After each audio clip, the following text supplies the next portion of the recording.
Hi friends, எல்லோரும் எப்படி இருக்கீங்க? ரொம்ப நாள் கழிச்சு இப்போ தான் நான் பேசி வீடியோ போடுறேன். இன்றைக்கி நம்ம எங்கள் தோட்டத்தில் உள்ள எலுமிச்சை மரத்தை பற்றி பார்ப்போம். இப்போ தை மாதம், மார்கழி மாதம் தை மாதத்தில் தான் எங்கள் எலுமிச்சைகள் நல்லா காய்க்குது. எப்படி இருக்குன்னு பார்த்தீங்கன்னா, மரத்துக்கு நல்லா பழுத்து போய் கீழே கொட்டி கிடக்குது. இப்போ அந்த டயத்தில் விலை 20 ரூபா 30 ரூபாய்க்கு தான் போகணும். இது சம்மர் டயத்தில் சுத்தமாக காய் இருக்க மாட்டேங்குது. சம்மர் டயத்தில் அதுக்கு ஏதாவது டிப்ஸ் இருந்தால் சொல்லுங்கள் ஃப்ரெண்ட்ஸ். விவசாயம் பண்ணுற நண்பர்கள்லாம் பதிவு செய்கிற மாதிரி கேட்டுக்கொள்கிறேன். இன்றைக்கி இந்த வாளியில் 4-5 வாளி வந்துச்சு. ஒரு 50 கிலோ சாக்கில் ஒரு 2 மூடை வந்துச்சு. ஆனால் இந்த டயத்தில் விலை கம்மியாக இருக்குது. அதே மாதிரி கொஞ்சம் ஸ்பேஸில் நாங்கள் உளுந்து நெத்திருக்குள்ள அதை விதைச்சி விட்ருக்கோம்.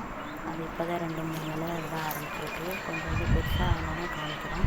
இது நாங்கள் சொட்டு நீர் பாசன முறையில் தான் பண்ணுறோம்.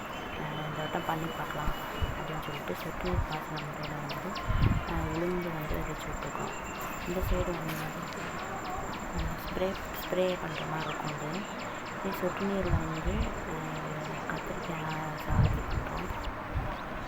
எங்கள் ஊர் கம்மா நல்லா ஊற்றி பிடிச்சிட்டு இருக்கிறதுனால தண்ணி கிடக்கு. இல்லைன்னா எப்படி தண்ணி கம்மியாக இருக்கும். இந்த எலுமிச்சை மரம் நல்லா விளைக்கிறதுக்கு ஏதாவது ஐடியா சொல்லுங்கள். சம்மர் டயத்தில் காய்க்கிறது என்னென்ன மருந்து கொடுக்கலாம் அப்படின்னு சொல்லி உங்களுக்கு தெரிஞ்ச நண்பர்கள் பகிருமாறு கேட்டுக்கொள்கிறேன். கமெண்ட் பண்ணுமாறு கேட்டுக்கொள்கிறேன்.